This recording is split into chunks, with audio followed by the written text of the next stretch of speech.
Over the last few days, gold price increased by around $40, broke above $1,900 and the 200-day moving average. Is it finally the beginning of a sustainable rally in gold price? Let's talk about that. And welcome to myfinanceteacher.org, where on the 17th of August we talked about the implications of a new low in gold. That would be over here in mid-August when gold dropped below the 200-day moving average and made a new low versus that late June low, continuing this intermediate cycle. Back then, I mentioned that we had a little longer to wait for gold to finally bottom and for us to see a bit of a confirmation of a new rally. Gold actually bottomed within 2 or 3 days after that post. That's where I have this question mark over here. And although it's still a question mark, while the intermediate cycle is perhaps slightly shorter than usual, lasting for 174 days, usually these cycles last for around a half a year on gold. So despite having that question mark over there, I am pretty confident that we will likely see the end of that intermediate cycle, finishing on the 21st of August, and we're now in a new daily as well as new intermediate cycle. After all, RSI on gold came to the lowest level all the way since September last year, with that sort of a triple low on the intermediate cycle low in gold. After that, a grueling long intermediate cycle lasting for most of 2022. So since then, since the middle of August, just a few days ago I talked about this bullish flag forming on gold price.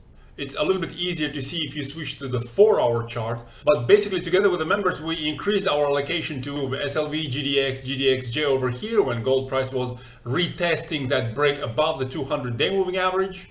And we're now comfortably continuing this rally again into the new daily and most likely into the new intermediate cycle in gold as well. But if you haven't been following us at myfinanceteacher.org, there might be another chance to enter into a precious metals position, as DXY, the dollar index, might have a chance to test that resistance around 104.6, 104.8, perhaps again over the next several days. Although the daily cycle is already 46 days long, and usually these cycles last for around a couple of months on the US dollar, so it's already time for the US dollar to start a declining phase of this short-term daily cycle. We see that dollar has poked above the relatively wide Bollinger Bands, but we do often see repeated pokes before the momentum turns around. So there is still a chance for one more test of those recent highs, perhaps this resistance zone, as I mentioned, that has been respected all the way since the middle of last year. We see a touch in May last year, as well as another significant touch in August last year, more recently in May this year. So if the US dollar gives us one more scare with a test of this resistance, as the Fed has been talking relatively hawkishly recently, perhaps that would be one more chance for smart money like you to enter your gold positions. After all, markets do like to throw away dumb money out of their positions before the rally continues.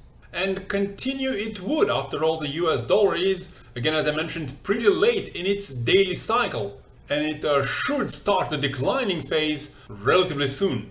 Look at the RSI on the US dollar. It's at the highest level all the way since September last year, when dollar created this major longer term explosive rally. So zooming back in, dollar is already getting into overheated territory.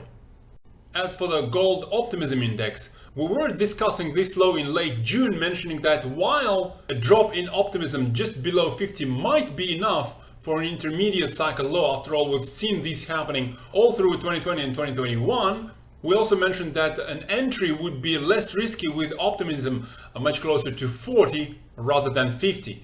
We've seen this over the last couple of weeks.